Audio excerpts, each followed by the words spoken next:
আল্লাহর কোরআন বলছে আমরা কিয়ামতের দিনে আমার নবীর উম্মতেরা কিয়ামতের দিনে অন্যান্য নবীদের সাক্ষী হবে। জোরে বলুন সুবহানাল্লাহ।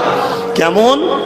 কিয়ামতের দিনে মুসা নবীকে আল্লাহ ডাকবে যে তোমার কওমের লোকেরা কেন আমাকে মানেনি, অনেকে মানেনি।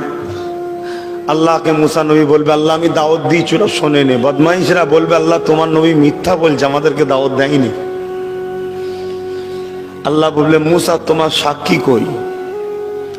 ইব্রাহিম নবীকে আল্লাহ ডাকবেন আমাদের আব্বাজান, অন্যান্য নবী সবাইকে ডাকবে, শুধু আমার নবীকে আল্লাহ ডাকবে না যে তোমার উম্মত কেন আমাকে মানেনি। এটা আমার নবীর জন্য স্পেশাল।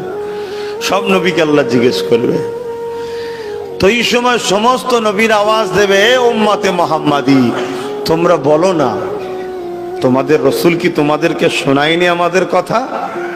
কি গো কোরআনে আছে না নাই? মুসা নবী, ঈসা নবী, দাউদ নবী, জাকারিয়া নবী, রকিয়া আমার নবী আমাদের ঘরে জানিয়েছে না জানাইনি?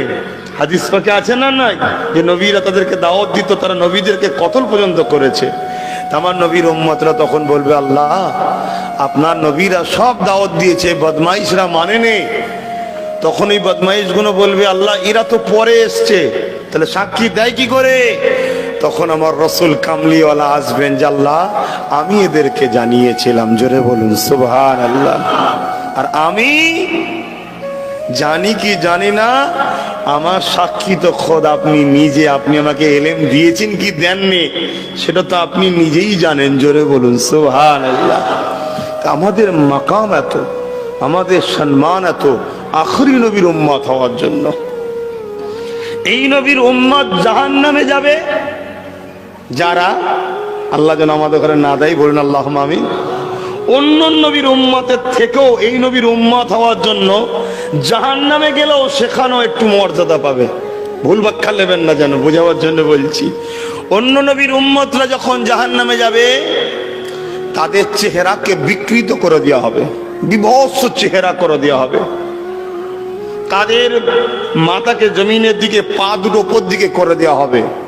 কিন্তু এই নবীর উম্মত, আমাদের নবীর উম্মত, যদিও ভুলের কারণে আল্লাহ ধরে জাহান্নামে যদি যায় চেহারাকে বিকৃত করবে না। জাহান্নামের দরজার ফারিস্তা দেখে অবাক হয়ে যাবে, এ তোমরা কারা গো, তোমরা কোন নবীর উম্মত? তখন তারা জাহান্নামের গর্জন শুনে আমার নবীর নাম ভুলে যাবে। অভ্যাস নেই তো দুনিয়ায় বলা, ভুল করেছে, নাম ভুলে যাবে। তখন বলবো যে নবী শেষে এসেছিল, যে নবীর ওপরে আসমানি কিতাব কোরআন এসেছিল, তখন ফেরেশতারা বলবে হায় হায় হায় হায় হায়, ওই নবীর উম্মত হয়েও জাহান্নামে যাচ্ছ? তোমাদের মতো বদ কপাল কি আছে? কেন ওই নবীর উম্মত জাহান্নামে যাবে, এটা আশ্চর্যের বিষয়। কেন ওই নবীকে আল্লাহ এত সম্মান দিয়েছে, যদি মরণের বিছানাতে পড়ে ঘর ঘর করে আওয়াজ হচ্ছে তখন যদি একবার দিল থেকে বলে যে খোদা মাফ করে দাও, ওই নবীর খাতিরে আল্লাহ তাকেও মাফ করে দেয়। জোরে বলুন সুবহানাল্লাহ।